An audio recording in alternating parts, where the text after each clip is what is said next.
Her billionaire ex left her homeless until her late mother's attorney found her.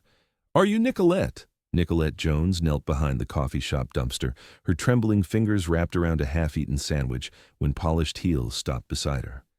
"Excuse me," a woman's voice cut through the November cold. "Are you Nicolette Jones?" She looked up, heart hammering. The elegant stranger in the black cashmere coat smiled gently. "Your mother just passed away. She left you her design house, her vintage Mercedes, and her $500 million estate." Nicolette froze, her mother's final warning echoing through her mind. Marry that man and you'll get nothing. But she had married him anyway, choosing love over family, and he'd discarded her like trash the moment she had nothing left to offer. Now standing in that alley, the woman added quietly, "There's one condition." And what she said next would either save Nicolette's life or destroy what remained of her shattered heart. The woman introduced herself as Geneva Pritchard, longtime friend and attorney to Nicolette's mother, Helena Jones. Geneva's eyes held no pity, only a respect that Nicolette hadn't seen directed at her in years. "Your mother passed away 8 days ago. Her final instructions were explicit. I was to find you personally, wherever you were, and deliver her message face to face." The sandwich tumbled from Nicolette's hands. She gripped the metal edge of the dumpster, the cold biting into her palms through fingerless gloves. "My mother is dead. I wish I could have found you sooner. She held on longer than doctors predicted, kept asking if I'd located you yet." Geneva's voice remained steady, a lifeline in the chaos. "She wanted to see you one more time." But Nicolette wouldn't come, wouldn't answer her mother's calls.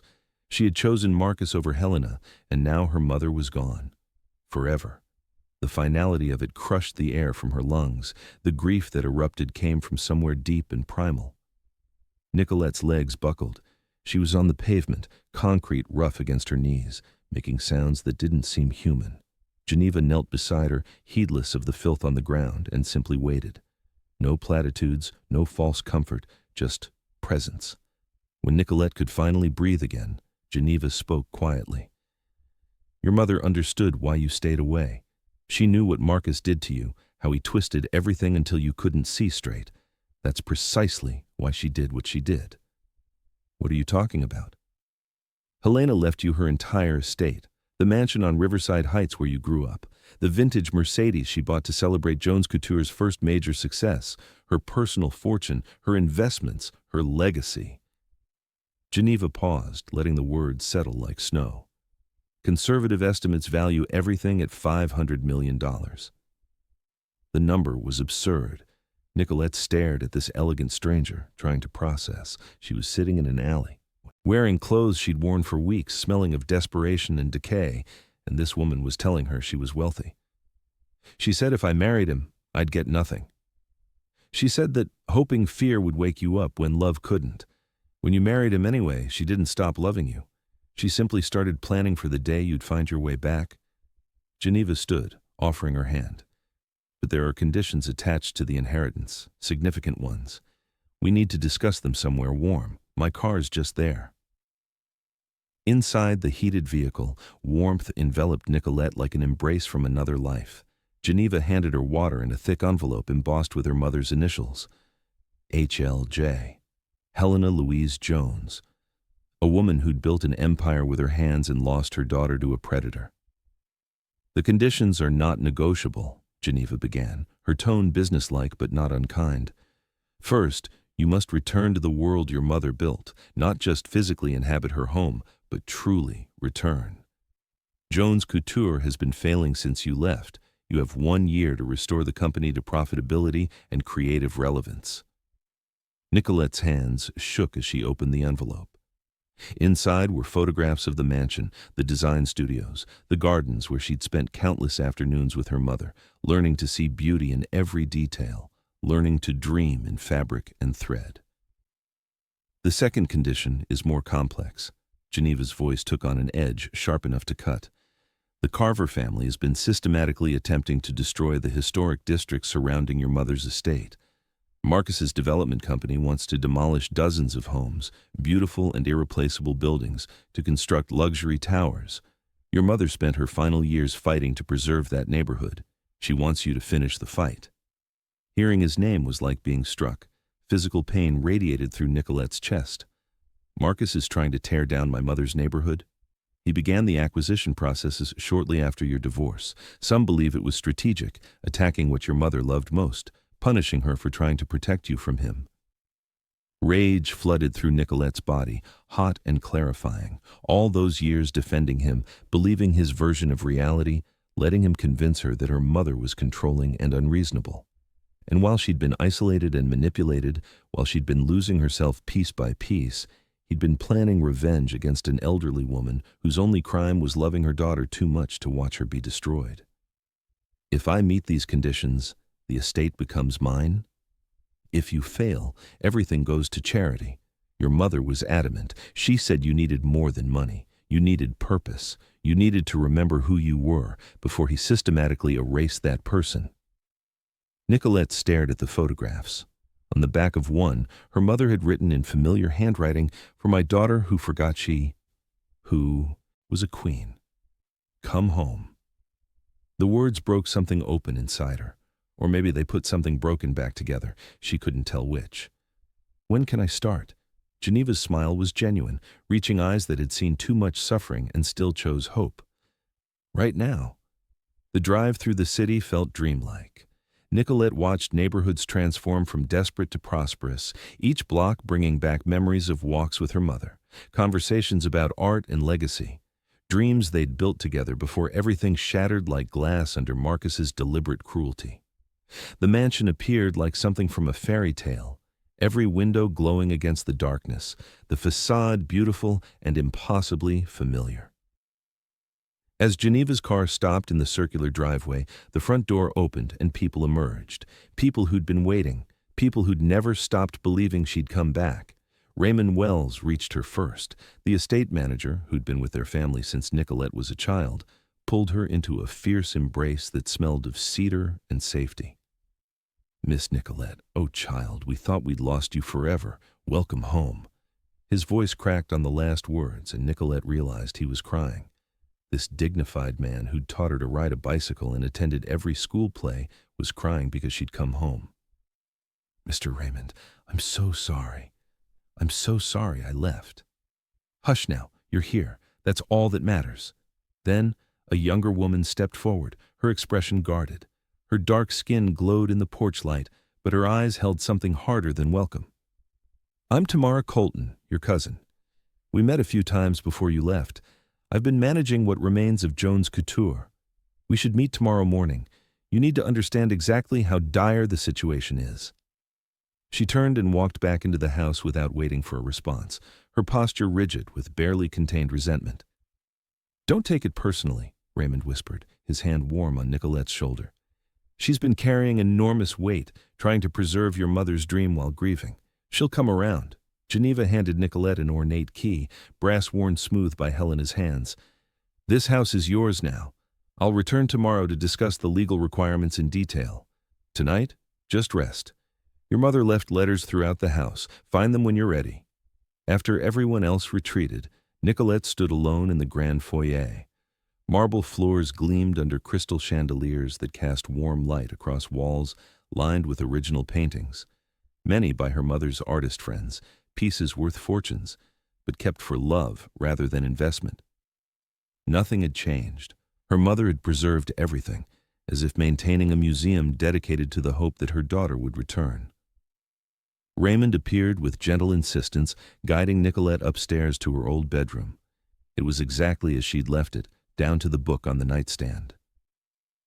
Collection of fashion photography she'd been studying the week before her wedding, the week her life had ended, and something else had begun, something she was only now escaping. On the bed lay fresh clothes, soft cotton that would feel like heaven against skin that had forgotten gentleness, and a note in her mother's handwriting, "My darling girl, if you're reading this, I'm gone. But you're home. That's all I ever wanted. Don't waste time on guilt or regret. Just live. Be the woman I always knew you were beneath all his lies. The conditions I've set aren't punishment. They're your map back to yourself. I love you beyond words. Always have. Always will. Mama." Nicolette held the note against her chest and wept. Not harsh, breaking sobs, but quieter tears of understanding. Her mother had loved her enough to let her fall completely, knowing it was the only way she'd learn to rise. Had loved her enough to prepare everything for her return, never doubting it would happen. Had loved her with a fierceness that survived even death. She stood under the shower for what felt like hours, watching filth and shame spiral down the drain. The water was hot enough to hurt, and she welcomed the pain because it meant she could still feel. The towels were impossibly soft, the clothes fit perfectly because her mother had known her body even after years apart. In the mirror, she barely recognized the gaunt woman staring back, but there was something in her eyes that hadn't been there before. Determination. Unable to sleep, Nicolette wandered the mansion in darkness. Each room held memories. The music room where her mother had hosted charity concerts, where Nicolette had learned that beauty could change the world. The library where they'd spent rainy afternoons reading, Helena's voice bringing stories to life. The dining room where family gatherings had once filled the space with laughter before Marcus had convinced her that her family was toxic. In her mother's study, she found a wall covered in photographs documenting her entire life. Birthday parties, school graduations, her first fashion show in high school where she'd been terrified, and Helena had told her that fear meant she cared enough to be brave. But one photograph was recent. Taken from a distance, it showed Nicolette sitting outside a shelter, her face hollow, but her posture unbowed. Even at her lowest, she hadn't fully broken. Her mother had seen that. Her mother had known where she was, had been watching over her even when Nicolette had refused all contact. The thought was overwhelming. Beneath the photo lay a document in Geneva's precise script, but the words were her mother's voice, captured in legal language. My daughter believed I abandoned her when I gave her an ultimatum. She thought love meant accepting her choices, even when those choices destroyed her. But true love is standing at the exit with water and bandages, waiting for someone to walk out of the fire. I waited, Nicolette. I never stopped, waiting. I prepared everything you'd need to rise again, not because I wanted to control your life, but because I knew who you really were beneath all his carefully constructed lies. Come back to yourself. That's all I'm asking. Nicolette was still holding the document when her phone, charged for the first time in weeks, buzzed with a message. Unknown number, but she knew who it was before she even looked. Heard about your good fortune. Congratulations. Remember what I told you when we divorced? That support I gave you during our marriage has value. We built our life together, and I expect fair compensation. My lawyer will be in touch. Let's handle this maturely. Marcus. Her hands trembled with rage. He couldn't even allow her one night of peace. One night to grieve her mother without his poison seeping in. Another notification appeared, an email with official legal letterhead designed to look important and intimidating. Notice of legal action. Carver versus Jones estate. Marcus Carver is filing suit seeking rightful compensation from the inheritance received by his former spouse, Nicolette Jones.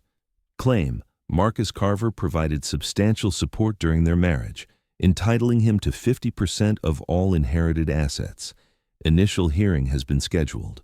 Immediate legal representation is strongly advised. Nicolette sat in her mother's chair, surrounded by evidence of love and legacy, staring at threats from a man who had already taken so much. But something was different now. She wasn't the broken woman he'd thrown away like garbage. She was Helena Jones's daughter, sitting in Helena Jones's home, surrounded by Helena Jones's strength. She called Geneva, unconcerned about the late hour. Attorneys like Geneva didn't sleep when their clients needed them. I need you to tell me everything about the legal team my mother assembled. Because Marcus Carver just declared war, and this time I'm not defenseless. This time I fight back. Geneva's voice came through clear and sharp. I was wondering when he'd make his move. Your mother predicted this. She has a file on Marcus that would make you weep with gratitude. Get some sleep, Nicolette. Tomorrow we start building your case. Tomorrow we remind Marcus Carver that he picked the wrong woman to destroy.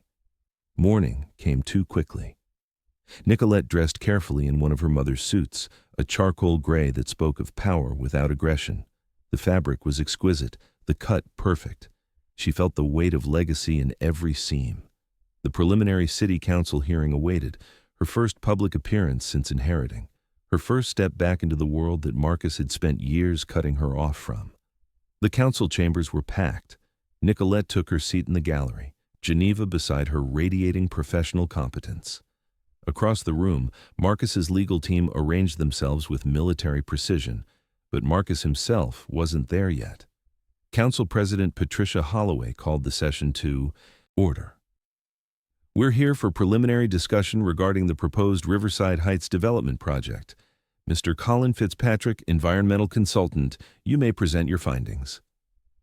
A man stood from the front row, and Nicolette's breath caught, not from fear, but from something else entirely, something she thought Marcus had killed in her. Colin Fitzpatrick was tall, with a solid build that suggested physical work rather than gym membership. His hands, visible as he organized documents on the podium, were calloused. Working hands, honest hands. He wore a suit that fit well but wasn't expensive, practical rather than performative. When he turned to address the council, his eyes swept the room and landed just for a heartbeat on Nicolette. Something passed between them, recognition without introduction, awareness without understanding. Council President, members of the council, Colin began, his voice carrying quiet authority that came from conviction rather than ego. I've completed an independent environmental assessment of the Riverside Heights Historic District. My findings contradict the impact report submitted by Carver Development in every significant category. He clicked to the first slide, and Nicolette leaned forward without meaning to, captivated not just by what he was saying, but by the way he said it. With certainty born of evidence, not performance. The original report claims these buildings are structurally unsound and environmentally hazardous. My assessment shows they're structurally sound and, with proper renovation, could meet or exceed modern environmental standards. The difference isn't interpretation, it's truth versus lies. A murmur went through the council chambers. Marcus's lead attorney started to object, but Colin continued, his voice never rising but somehow filling the space. Furthermore, the proposed demolition would destroy a neighborhood ecosystem that provides crucial green space, stormwater management, and community cohesion that has been built over generations. The replacement towers would create heat islands, increase flood risk, and eliminate affordable housing in this area. They would serve wealthy investors while destroying a functioning community. Nicolette sat transfixed, watching this man calmly dismantle Marcus's entire strategy with nothing but facts and quiet passion. When Colin finished and the session erupted in debate, she found herself moving toward him instinctively. They reached the elevator simultaneously. The doors opened. They stepped inside. The doors closed, and suddenly they were alone in a confined space, awareness crackling between them like static electricity before a storm. Colin reached past her to press the lobby button. His arm brushed hers. The contact sent electricity through Nicolette's entire body, unexpected and undeniable and terrifying. She hadn't felt physical awareness of another person in so long. Marcus had made sure of that, training her to see her own body as shameful and her desires as weakness. She noticed details without meaning to. The calluses on Colin's hands, evidence of real work, the faint scar above his left eyebrow, the way he held himself with quiet confidence rather than swagger. The fact that he smelled like cedar and coffee rather than expensive cologne designed to intimidate. He noticed her too. She could feel his awareness like heat, the way his eyes tracked to her face then away, respecting her space.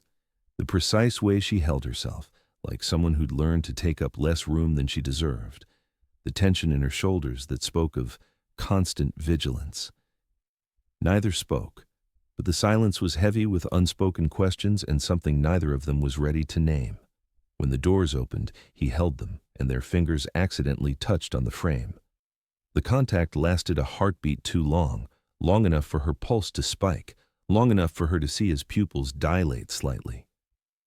"You're Nicolette Jones," he said. Not a question, a statement of fact delivered with something that might have been respect. "And you're working for the people trying to destroy my mother's legacy," she replied, walking away even as her body betrayed her by wanting to stay, by wanting to turn back and ask his name and find out if his hands were as gentle as they looked strong. She didn't turn back, but she felt his eyes on her the entire way across the lobby, and something inside her that had been frozen began, terrifyingly, to thaw. Have you ever had someone love you enough to let you fall, knowing you needed to hit bottom before you could climb back up? Tell me your story in the comments. Let me know where you're watching from, and hit subscribe if this story is already pulling at your heartstrings. 3 days later, Nicolette attended a community meeting at the historic District Community Center. She was learning the neighborhood, meeting residents who'd lived here for generations, understanding what was at stake beyond just buildings and money. These were homes, lives, a community that Marcus wanted to erase for profit. Colin Fitzpatrick was there too, presenting his environmental findings to community members in language they could understand. No jargon, no condescension, just clear explanation of what Marcus's development would mean for their neighborhood. When he finished, Nicolette stood to speak, her voice steadier than she'd expected. "I appreciate Mr. Fitzpatrick's environmental assessment, but I have questions about his firm's previous relationship with Carver Development." Colin's jaw tightened, a muscle jumping beneath his skin. "My former firm had that relationship. I left specifically because of projects like this." "Convenient timing," Nicolette said, unable to stop herself. Years of Marcus's lies had made her suspicious of everyone, and she hated that about herself, but couldn't seem to stop. Right when the legal challenges begin. He stood, moving toward her with barely controlled intensity. The room fell silent, tension thick enough to taste. Colin stopped inches from where she stood, close enough that she could feel the heat radiating from his body. "My timing," he said, voice low and rough with emotion barely held in check, "was when I could no longer look at myself in the mirror. When I realized staying silent made me complicit in exactly the kind of destruction your mother spent her life fighting. I left a 6-figure salary and every professional connection I had because integrity matters more than comfort. So don't question my motives when you don't know anything about me." They stood so close she could see flecks of gold in his hazel eyes, could smell his aftershave, something woodsy and clean that reminded her of forests rather than boardrooms, could feel his chest rising and falling with emotion barely held in check. And suddenly, she wasn't angry. She was aware, intensely, physically aware of him as a man, and herself as a woman who'd been numb for so long she'd forgotten what attraction felt like. It terrified her. Raymond cleared his throat from the doorway, breaking the spell. "Miss Nicolette, Geneva's on the phone. Says it's urgent." The moment shattered. Colin stepped back. Nicolette turned away, her heart hammering against her ribs for reasons that had nothing to do with conflict and everything to do with the way her body had responded to his proximity. She didn't look back as she left the room, but she felt his eyes on her, and that feeling followed her all the way home. The following week passed in a blur of meetings and legal preparations. Marcus's lawsuit was moving forward with aggressive speed, his attorneys filing motions designed to overwhelm and intimidate. But Geneva had resources of her own, and Helena had prepared well. Nicolette attended a city fundraiser, one of those events where real business happened under the guise of charity. Geneva had insisted she needed to be visible, connected, present in the world Marcus had spent years cutting her off from. Marcus was there, of course, with Alicia Foster, his new girlfriend, who looked barely old enough to drink legally. Nicolette felt nothing seeing them together. That surprised her. Once, the sight of Marcus with another woman would have destroyed her, would have confirmed every cruel thing he'd said about her being unlovable. Now she simply felt empty, free. She was examining the silent auction items, considering a bid on art supplies for the community center, when someone grabbed her elbow roughly. Nicolette. Richard Sterling, Marcus's business partner, stood too close, his breath smelling of bourbon and entitlement. "You're making things very difficult. Very expensive. We had a deal with your mother before she died, and you need to honor. My mother would never have dealt with you. You need to understand something." His grip tightened painfully, fingers digging into her arm hard enough to leave marks. "This development is happening, with or without your cooperation. And if you keep fighting, if you keep making this expensive for us." A hand clamped down on Richard's wrist, with enough force to make the man wince and release her. Colin appeared beside them, his expression calm, but carrying an edge of danger that made Richard step back instinctively. "I believe the lady would like you to let go," Colin said quietly, his voice carrying a threat that didn't need volume to be effective. Richard released her, stepping back and straightening his jacket. "This doesn't concern you, Fitzpatrick." "Actually, it does." Colin moved between them, one hand settling protectively on Nicolette's lower back. The touch sent warmth flooding through her, a point of contact that felt both safe and dangerous. "Miss Jones is my client, so threats against her are threats against my business interests. I'd be very careful about continuing this conversation." Richard glared but retreated into the crowd, recognizing when he was outmatched. Colin's hand remained on her back, and Nicolette became acutely aware of every point of contact. Her palm had somehow found its way to his chest. Beneath the fabric of his shirt, she could feel his heart racing as fast as hers. "Thank you," she managed, her voice not quite steady. "Are you all right?" His eyes searched hers with genuine concern that made her want to cry because she'd forgotten what it felt like to have someone care without wanting something in return. "Yes, I'm fine." But she was trembling. Not from fear, but from the adrenaline of the confrontation combined with Colin's proximity. With the way his thumb moved in a small, probably unconscious circle against her back. With the realization that she was attracted to him, and that attraction felt like betrayal of every lesson she'd learned about trusting men. "Nicolette," Tamara's voice cut through the moment. "We need to leave, now. Marcus is heading this way, and Geneva said to avoid any direct confrontation." Colin's hand fell away reluctantly, but as Nicolette walked toward the exit, she felt his eyes on her the entire way, and that feeling was becoming dangerously familiar. That night, she found more of her mother's letters, this time hidden in the design studio, tucked between sketches in an old portfolio. "I saw you today, my darling. You didn't see me, but I was there. You were outside that shelter on Maple Street, looking so tired and lost. Everything in me wanted to run to you, to bring you home immediately. But I know you're not ready yet. He has to finish destroying the illusion before you can see truth clearly. It's killing me to wait, but I promise I'll wait. Come back when you're ready. I'll be here. I'll always be here." The date placed this letter just weeks before her mother's death. Helena had been dying, watching her daughter suffer from a distance, waiting with the patience of someone who understood that some lessons couldn't be taught, only learned through pain. Nicolette pressed the letters against her heart and let herself cry. Not desperate sobs, but quiet tears of understanding. Her mother had loved her enough to watch her fall, knowing it was the only path to eventual rising. A sound at the studio door made her look up. Colin stood in the doorway, looking uncertain in a way that made him seem younger. "Raymond mentioned you were awake. I couldn't sleep either. Thought maybe you'd want company." She should send him away, should protect herself from the possibility of being hurt again. But instead, she found herself nodding, making space beside her on the studio floor where she'd spread her mother's letters and sketches. He sat, close enough to provide comfort, but not so close as to crowd her. They sat in silence for a long moment, and Nicolette found herself grateful that he didn't try to fill the quiet with meaningless words. "My father died when I was 25, Colin finally said. Construction worker. He was exposed to asbestos on a job site where the developers knew about the contamination and didn't tell anyone because cleanup would cost too much. He died slowly, painfully, drowning in his own lungs while those developers counted their profits." Nicolette's hand found his without conscious thought. "I became an environmental engineer to make sure that never happened to anyone else. But somewhere along the way, I started caring more about my career than my purpose. Started looking the other way when reports didn't quite add up. Started telling myself it wasn't my responsibility." He looked at her, his eyes reflecting pain she understood intimately.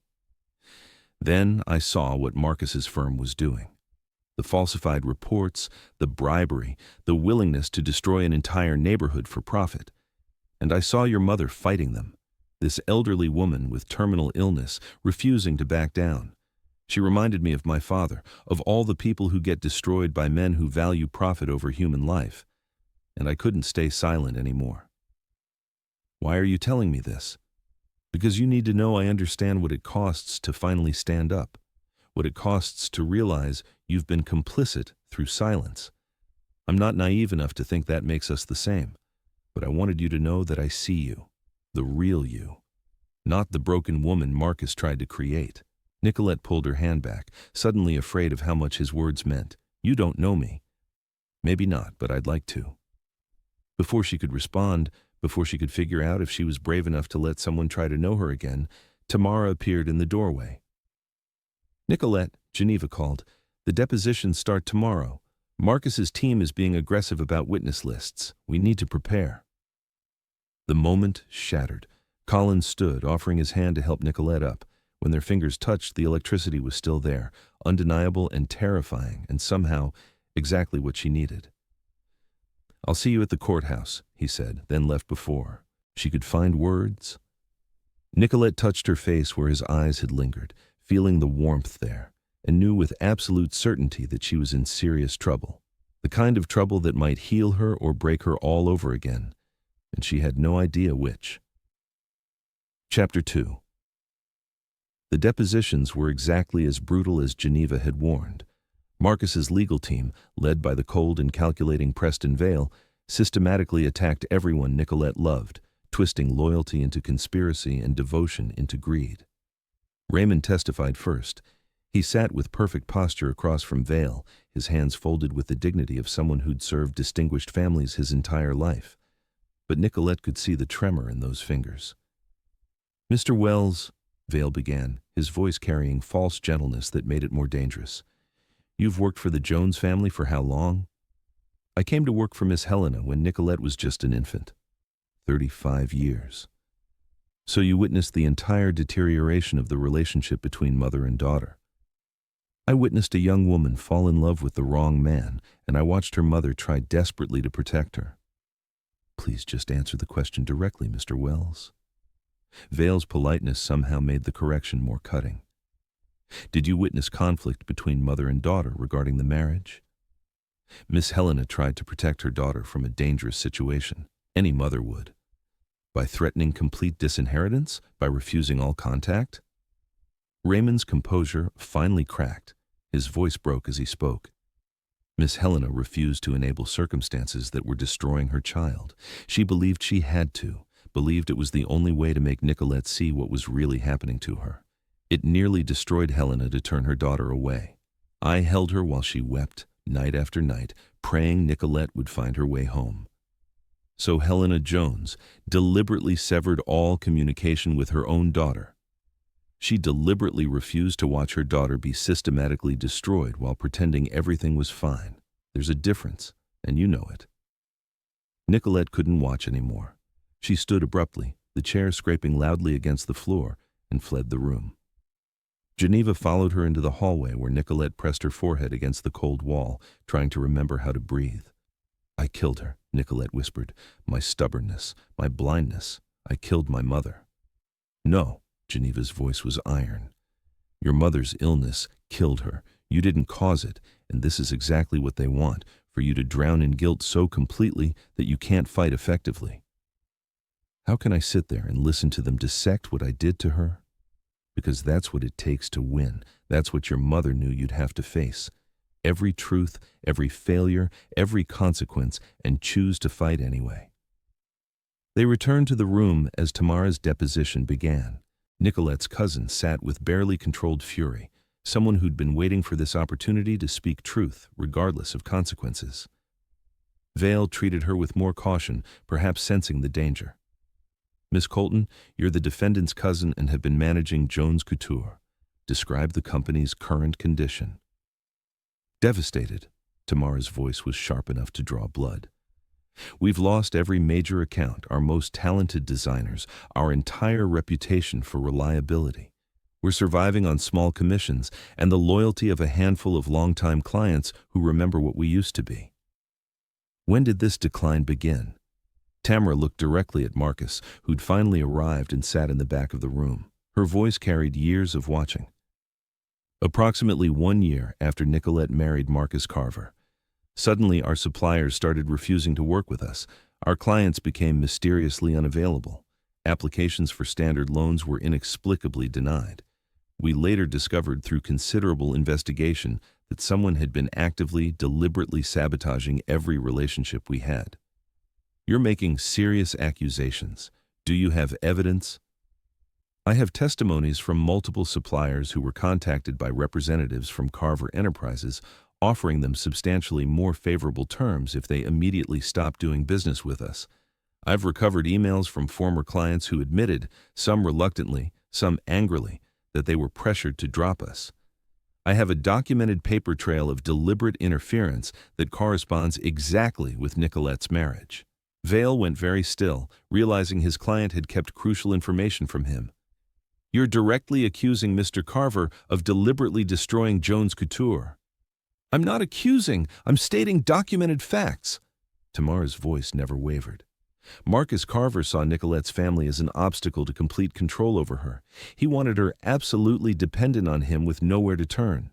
So he systematically set out to ensure she'd have nothing. No family business, no legacy, no refuge to return to if she ever tried to leave. He attempted to erase her entire family's legacy while he was erasing her sense of self. The deposition ended in chaos. Vale demanded all of Tamara's evidence be excluded as inflammatory. Geneva argued it was directly relevant to determining whether Marcus had truly supported Nicolette or had systematically destroyed her every option for independence. That night at the mansion, Nicolette found herself in the design studio. Her mother's sketches surrounded her, decades of creativity and vision preserved in pencil and paper. She began sorting through them, and patterns she'd never noticed before emerged. Each collection had an overarching theme, but underneath, every single piece was individually named, not with typical fashion names like Midnight Elegance or Summer Dreams, but with moments from Nicolette's life. Nicolette's first steps. Summer in the garden, teaching my daughter to dream. The day she learned to see beauty in imperfection. Every garment her mother had ever designed was a love letter to her daughter. Tamara found her hours later, surrounded by papers, tears streaming down Nicolette's face silently. She never stopped loving me. Nicolette's voice was barely a whisper. Every piece, every design, it was all for me. Even when I wasn't here, when I'd chosen him over her, she was still creating for me, still believing in me. Tamara knelt beside her, picking up a sketch. This one's from the year after you left. The collection was called Absence and Longing. Critics loved it, called it Helena's most emotionally powerful work.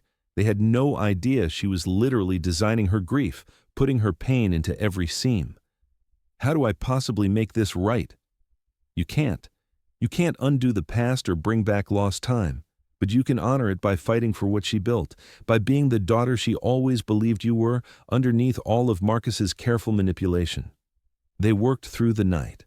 Tamara teaching Nicolette everything about running the company, the clients they'd lost and the loyal few who'd remained, the financial precipice they balanced on. It was worse than Nicolette had imagined. Without immediate influx of both capital and new clients, Jones Couture would collapse completely within months. Why did you stay? Nicolette asked as dawn approached. You could have let it die, started fresh somewhere else with your own vision. Why keep fighting for something that wasn't even yours? Because it mattered to her more than her own life. Because she asked me personally to protect it until you came home. Because some legacies are worth dying for. Tamara stood, stretching muscles sore from hours bent over financial records. Besides, I'm not doing this just for Helena or even for you. I'm doing it because Marcus Carver tried to destroy something beautiful out of pure spite, and I'll be damned if I let that kind of evil win. A knock at the studio door interrupted them. Raymond entered carrying coffee and pastries, but his expression was troubled. Miss Nicolette, there's someone at the door. She says her name is Geneva Pritchard, but it's not the Geneva we know. She claims she was Helena's closest friend and needs to speak with you urgently. The name sent electricity through Nicolette. She'd misunderstood. The woman who'd found her in the alley was Geneva Pritchard, the attorney. This was someone else. Someone her mother had mentioned often, but Nicolette had never met. The woman who entered the studio carried herself like royalty. Silver hair swept back in an elegant twist, eyes sharp with intelligence, and something that looked like recognition. You look just like her, the woman said quietly. Like Helena when we were young, and absolutely certain we could change the world with good design and fierce determination. I'm sorry. Who are you? Forgive me. I'm Octavia Brennan. Your mother and I were friends for over 40 years. We met in design school and built our careers together. Helena called me the week before she died. She told me everything about the conditions in her will, about her hopes for you, about the fight you'd be facing. She asked me to watch over you if I could, to help if you'd accept it. I don't deserve anyone's help. I abandoned her when she needed me most. You were manipulated by a skilled predator who recognized that your greatest strength, your enormous capacity for love and loyalty, could be weaponized against you. Helena understood that completely. She didn't blame you. Neither do I. Octavia moved to the window, looking out over gardens Helena had cultivated with such care. But now we have serious work to do. The Carver family, Marcus and his entire corrupt empire, have been a blight on this community for far too long. His father was a judge who used his position to help his son build a development company through corruption. His mother sits on charity boards and uses that influence to punish anyone who opposes their interests. They've tried to bulldoze 3 other historic neighborhoods. Helena and I stood together against them every single time. She turned back, her expression hardening into something formidable. Now Helena's gone, and you're the one standing in their way. Octavia placed a thick file on the table. This contains everything I know about the Carver family's activities over the past decade. Evidence of bribery, manipulation, financial impropriety. Some of it's legally actionable. Some of it's just truth that wealthy families don't want exposed. Use it wisely. Why are you giving this to me? Because Helena was my dearest friend for over 40 years. Because I watched her heart break over losing you. Because I held her hand when she died, and her very last words were about you. Octavia's voice broke slightly. She said, "Tell my daughter she's stronger than she knows. Tell her to fight. So I'm telling you. Fight, Nicolette. Fight with absolutely everything you have." 2 weeks before the major zoning hearing, Colin arrived at the estate unannounced. Raymond let him in with a knowing smile that suggested everyone but Nicolette had figured out what was growing between them. She was working in the studio, surrounded by sketches and fabric samples, when he entered. The expression on his face stopped her breath. "I have something you need to see," he said without preamble. Colin spread documents across her mother's work table. Damning evidence showing his former firm had deliberately falsified environmental reports, not just for Marcus's project, but for dozens of developments across the city. Internal emails proved they knew the buildings were structurally sound. Financial records showed payments to city officials that could only be described as bribes. "This is everything," Colin said quietly. "Everything that proves the whole operation is corrupt. But Nicolette, if you use this, if I testify to this, my career in this city is over. Every professional bridge I have will burn. I'll be known as the consultant who turned on his clients. No one will trust me again." She looked up at him, seeing the cost written on his face. "Why are you doing this?" "Because it's right. Because your mother spent her life fighting this kind of corruption, and I spent too many years enabling it." He stopped, running a hand through his hair in a gesture she was starting to recognize as frustration with himself. "Because you matter to me. More than my career, more than my professional reputation. You matter." The confession hung between them, raw and honest and terrifying. Nicolette moved around the table toward him. "Colin, I know the timing is terrible," he continued, words spilling out like he'd been holding them too long. "I know you just got out of a marriage that destroyed you. I know you probably can't trust anyone right now, especially not someone who used to work for the enemy. But I need you to know that I see you, the real you, not the broken woman Marcus tried to create. I see the woman who's rebuilding an empire from nothing, who's fighting for her community, who's strong enough to help her replacement instead of celebrating her suffering. I see you, and you're extraordinary." She kissed him. It was impulsive and desperate and exactly what she needed. His surprise lasted only a heartbeat before he responded, his arms coming around her, pulling her closer like she was something precious he'd been waiting his whole life to hold. The kiss deepened as months of tension released, his hands tangled in her hair, gentle but possessive. Her fingers gripped his shirt, holding on like he was the only solid thing in a world that kept tilting beneath her feet. They pulled apart, breathing hard, foreheads touching. The intimacy of that small connection was almost more overwhelming than the kiss.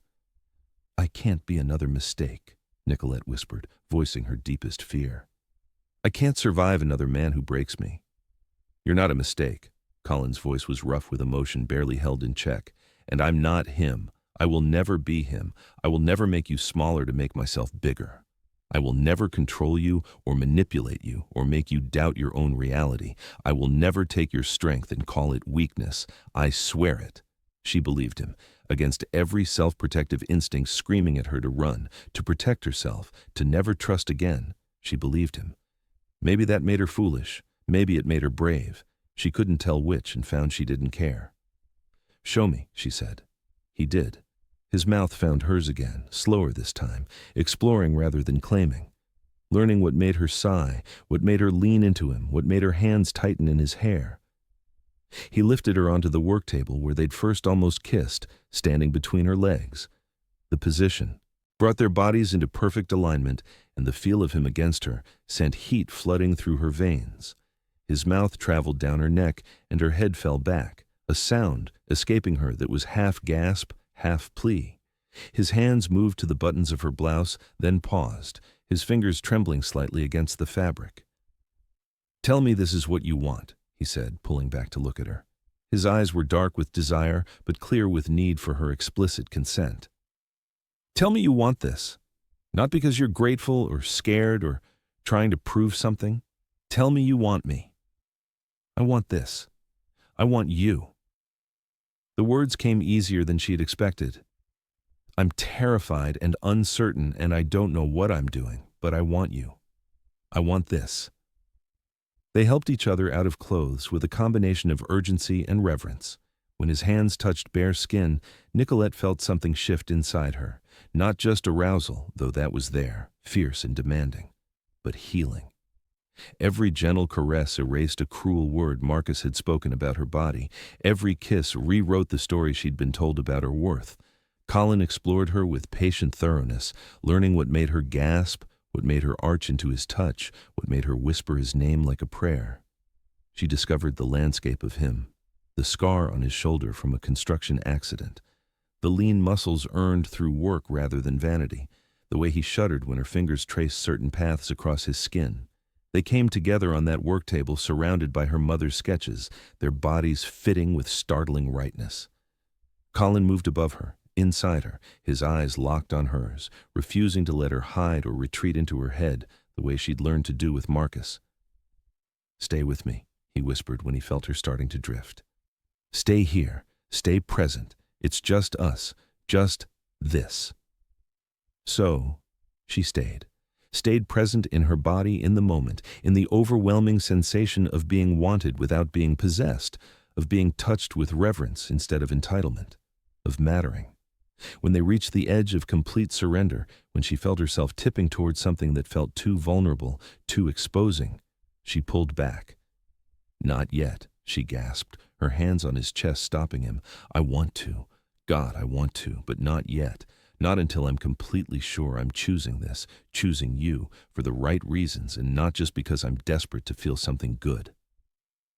Colin stilled immediately, understanding flooding his expression. Instead of the anger Marcus would have shown, instead of the guilt trip or the sulking or the accusations that she was broken or frigid or impossible to please, Colin simply nodded. He pulled back carefully, then gathered her against his chest and held her. Just held her while their breathing slowed and their hearts stopped racing. Held her like she was something valuable that deserved protection, not something defective that couldn't perform correctly. Thank you, she whispered against his skin. For what? For not making me feel broken because I need to go slow. Nicolette. He tilted her face up to look at him, his eyes fierce with conviction. You're not broken. You're healing. And healing takes time. I have all the time in the world. I'm not going anywhere. They stayed like that for a long time, partially clothed, tangled together on the work table, surrounded by fabric and hope and the patient building of something real, something that might actually last because it was being built on honesty instead of manipulation. When they finally dressed and he prepared to leave, Colin kissed her one more time at the studio door. I meant what I said. You matter to me. Whatever happens with the case, with the development, with everything, that doesn't change. You matter. After he left, Nicolette touched her lips where his mouth had been and let herself feel something she'd thought was dead forever. Hope. Not hope that someone would save her. She was saving herself. But hope that maybe, just maybe, she could save herself and still let someone stand beside her. Could be strong and still accept support. Could be independent and still choose partnership. The possibility felt revolutionary. The fashion industry event was torture. Nicolette had to attend because Jones Couture's revival depended on reconnecting with buyers, editors, and influencers who'd written them off years ago. Colin accompanied her as her guest, looking uncomfortably handsome in a borrowed tuxedo that Tamara had somehow procured. Halfway through the evening, Nicolette excused herself to speak with a potential investor who'd expressed interest in carrying Jones Couture in his boutique chain. When she returned to find Colin, he was deep in conversation with a stunning journalist, blonde, sophisticated, laughing at something he'd said with her hand on his arm. The spike of jealousy that went through Nicolette was primal and startling. She'd felt possessive of Marcus once, but this was different. This was visceral. This was her body screaming mine before her brain could catch up and remind her that she didn't own Colin, that he was free to talk to whoever he wanted. She crossed the room with more force than grace, sliding her hand into Colin's and practically dragging him onto the dance floor. "Hey," he said, amusement clear in his voice even as he let her lead him. "Everything okay?" "Who was that?" "Rebecca Quinn. She's writing a feature on sustainable development practices. She wanted to interview me. Why?" "No reason." Nicolette pressed closer than the formal waltz required, her body flush against his.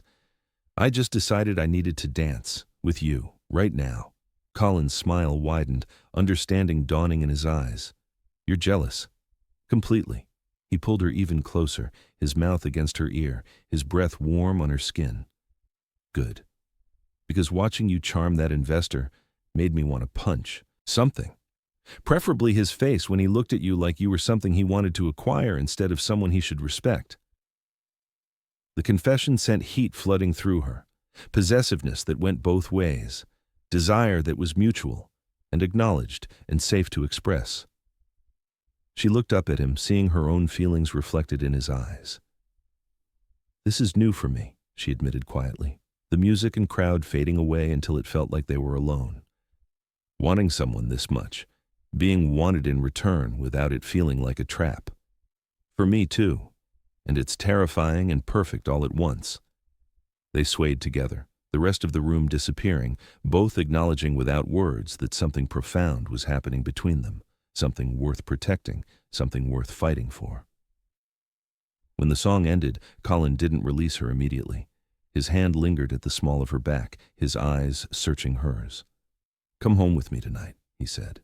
Not a demand, an invitation, an offer she was free to refuse without consequences. Yes. One word, one simple word that felt like jumping off a cliff and trusting he'd catch her. They left the event early, making excuses that fooled no one. In Colin's car, the tension was thick enough to taste. His hand found hers on the console, their fingers interlacing. The simple contact felt charged with promise.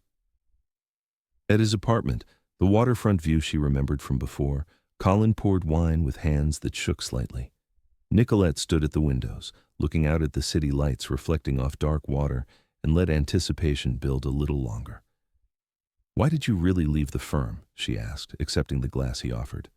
"The real reason. Not the version you tell city councils." He was quiet for a long moment, then answered with the raw honesty she'd come to expect from him, to crave from him. "My father was a construction worker. Good man. Honest. He worked on a high-rise project where the developers knew about asbestos contamination in the building materials. Knew and didn't tell anyone because proper disposal and replacement would cost too much and delay the project. My father was exposed for months before anyone said anything." Nicolette's hand found his, holding tight. "He died when I was 25, slowly, painfully, drowning in his own lungs while those developers faced no consequences because they had lawyers who knew how to make problems disappear." Colin's voice was rough with old pain that would never fully heal. I became an environmental engineer to make sure that never happened to anyone else, to be the person who wouldn't stay silent. But somewhere along the way, I started caring more about my career than my purpose, started looking the other way when reports didn't quite add up, started telling myself it wasn't my responsibility if I just signed off on someone else's work. He looked at her, his eyes carrying shame and determination in equal measure. Then I saw what Marcus's firm was doing. The falsified reports, the bribery, the willingness to destroy an entire neighborhood for profit. And I saw your mother fighting them. This elderly woman with terminal illness, refusing to back down. She reminded me of my father, of all the people who get destroyed by men who value profit over human life. And I couldn't stay silent anymore. Couldn't be the kind of man my father raised me to be while betraying everything he stood for. Nicolette set down her wine and moved closer. Tell me about your father. What was he like? They talked for hours, about fathers and mothers, about guilt and grief and the weight of surviving people who loved you unconditionally, about Marcus and the systematic destruction of Nicolette's sense of self, the way he'd isolated her from everyone who might help her see truth, about the moment she realized she'd lost herself so completely, she didn't know if there was anything left to salvage. But there was, Colin said softly, his hand cupping her face. Look at you now. Look at what you're building. You didn't just survive him. You're using everything he did to become stronger. That's not weakness. That's extraordinary. I'm terrified every single day that I'll fail, that I'll prove everyone right who said I was never strong enough, never talented enough, only valuable because of who my mother was. Those voices in your head are his voices, Marcus's lies that you internalized and made your own. Colin stood, offering his hand. Dance with me, no music, just us. They swayed together in the darkness, the city lights creating constellations beyond the windows. His hands rested on her waist. Hers circled his neck. The movement stopped, but they remained close, breathing together, hearts beating in synchrony. I'm choosing you, Nicolette whispered, not because I need saving, but because I want this. I want you, all of you. I'm ready now. His response was to kiss her with a reverence that made her feel cherished rather than possessed. They moved to his bedroom, where moonlight spilled across simple sheets. No performance, no pressure, just two people who'd found each other in the middle of their own resurrections. Colin undressed her slowly, each revealed piece of skin receiving attention from his hands, his mouth. He worshipped her body like it was something precious, erasing years of Marcus's criticism with every tender touch. You're beautiful, he murmured against her skin, his lips tracing paths that made her tremble. So incredibly beautiful. Nicolette had heard those words before from Marcus, but they'd always felt transactional. Pretty when she met his standards, invisible when she didn't. Colin's words felt different, true, like he saw her, really saw her, and found her worthy. She explored him with equal attention, learning the geography of his body, discovering what made him gasp, what made his hands tighten in her hair, what made him whisper her name like a benediction. When that finally came together completely, it was with a slowness that felt like ceremony. They moved together, building rhythm, building heat, building toward something that felt bigger than physical release. Nicolette felt walls she'd built around her heart beginning to crumble, felt herself surrendering not just physically, but emotionally, trusting him with pieces of herself she'd thought were too damaged to share. Colin's eyes never left hers, refusing to let her hide, keeping her present and connected.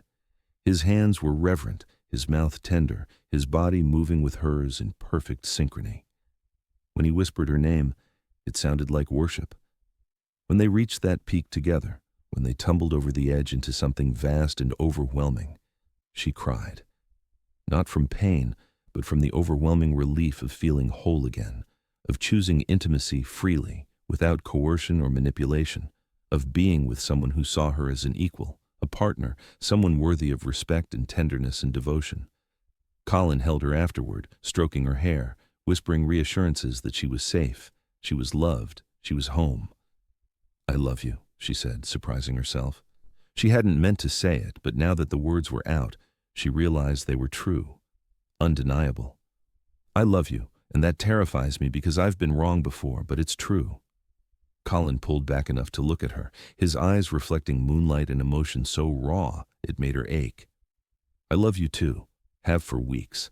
Probably from that first elevator ride when you walked away from me and I couldn't stop thinking about you. Couldn't stop wanting to know everything about you." They made love again, slower this time, without urgency. A celebration, a promise, a future, being written in touch and breath and whispered words that meant everything. Wrapped in each other as dawn painted the sky, Nicolette felt something she thought was dead forever. Hope. Not just hope that she could survive, but hope that she could truly live, could build something beautiful from the ashes Marcus had created, could love and be loved without losing herself in the process. The possibility felt like a miracle. Chapter 3. The morning after changed everything and nothing. Nicolette woke in Colin's bed, sunlight streaming through those massive windows, his arm warm and solid across her waist. For the first time in years, she felt safe in a way that had nothing to do with locked doors and everything to do with trust. But safety didn't mean simple. The zoning hearing was 2 weeks away. Marcus's lawsuit was moving forward with aggressive momentum. Jones Couture needed a miracle to meet the inheritance conditions. And now Nicolette's heart was involved in a way that made everything more complicated and more worth fighting for simultaneously. "I can see you thinking from here," Colin murmured sleepily, pulling her closer against him. "Whatever disaster you're imagining, we'll handle it." "We?" She turned to face him, searching his eyes. "Colin, you've already risked your career for me. I can't ask you to—" "You're not asking. I'm offering. You're not alone in this anymore, Nicolette. Whatever comes next, we face it together." The words should have comforted her. Instead, they triggered panic that tightened her chest and made breathing difficult. "I can't make you responsible for my problems. Marcus is dangerous. His family is powerful. If they come after you the way they've come after everyone else, then they come after me. I'm choosing this, choosing you. That means your battles are my battles." He kissed her forehead, soft and gentle. "I'm not offering to help because I feel obligated. I'm offering because I love you. And love means standing together." She wanted to argue, but he kissed her properly, slow and thorough, until thinking became impossible, and all she could do was feel. They spent the morning in bed, talking and touching, learning each other in the daylight. Colin traced the scar on her shoulder from when Marcus had shoved her into a doorframe during an argument about her wanting to visit her mother. She mapped the calluses on his palms that told the story of his working-class roots, of summers spent on construction sites with his father. "Do you ever wish you'd stayed?" she asked, her fingers tracing the lines of his hand. "At the firm? Made the money, built the traditional career everyone expected?" "Every time I pay my rent," he admitted with a wry smile that made him look younger. "But then I look at what I'm doing now, actually helping people instead of helping corporations exploit them, and I know I made the right choice. Money doesn't mean anything if you can't live with yourself." Nicolette thought about her $500 million inheritance, the weight of it, the responsibility that came with that much wealth. "I don't know what to do with all of it, the money, the estate, the company. It feels like too much, like I'm not equipped to handle it." "Then use it to do what your mother did. Create beauty and protect community. You don't have to have all the answers today or tomorrow or next week. You just have to take the next step and then the next one after that." They finally emerged from the apartment mid-afternoon, both needing to return to reality. Colin drove Nicolette back to the estate, and they found organized chaos waiting. Tamara met them at the door, her expression knowing and just slightly amused. "Nice of you two to finally surface. Geneva's been calling every hour. The preliminary depositions start tomorrow, and Marcus's team is being aggressive about witness lists. They want to depose everyone who's ever known you." The shift from the intimacy of Colin's apartment to the harsh reality of legal warfare was jarring. Nicolette felt herself tensing, preparing for battle. Colin's hand found hers, squeezing gently. "I'll be there. Every deposition, every hearing. You're not facing this alone." 3 days later, Nicolette discovered Colin had been meeting with Marcus's legal team without telling her. She learned about it from Geneva, who mentioned it casually during a strategy session, assuming Nicolette already knew. The betrayal felt like being punched in the chest, like every fear she had about trusting someone was being confirmed. She confronted him in the estate gardens, away from Raymond's concerned hovering and Tamara's knowing looks, away from Geneva's rational legal mind that would try to make this make sense when all Nicolette could feel was the sharp edge of betrayal. "You met with them? With Marcus's lawyers? And you didn't think to tell me?" Colin's jaw tightened, a muscle jumping beneath his skin. "I met with them to gather intelligence, to understand their strategy so we could counter it. That's not your decision to make. This is my fight, my life, Your what? Your burden to carry alone? Your cross to bear without help?" He stepped closer, frustration evident in every line of his body, in the way his hands clenched at his sides. "I thought we were past this. I thought you understood that being with me means letting me actually be with you, not just watching from the sidelines while you handle everything yourself. I can't trust you if you go behind my back. I wasn't going behind your back. I was trying to protect you. I don't need protection. I need partnership. I need someone who treats me like an equal, not a fragile thing that needs shielding from reality." Her voice rose despite her intention to stay calm. "Marcus protected me. He isolated me and controlled me and destroyed me, all under the guise of protection. So don't you dare use that word with me." They stood facing each other, both breathing hard, years of different wounds colliding in the space between them. The silence stretched, heavy with things unsaid and fears unspoken. Colin moved first, closing the distance and pulling her into a fierce kiss. She resisted for half a heartbeat, pride warring with need, before responding with equal intensity, channeling anger into passion, fear into connection. When they broke apart, gasping, he pressed his forehead to hers. "I'm sorry. You're right. I should have told you. Should have asked before I made decisions that affect you, but don't shut me out. Please, Nicolette, I can handle your anger, your frustration, all of it. Just don't shut me out." "I'm scared," she admitted, the words pulled from somewhere deep and raw. "Scared that if I rely on you too much, I'll lose myself again. Scared that I'm confusing love with dependency. Scared that what we have is just me replacing one crutch with another." "You're not, and you won't. Because I see you, Nicolette, the real you, not the woman Marcus tried to create or the daughter your mother wanted. The woman who's strong enough to fight her own battles and wise enough to accept help when it's offered.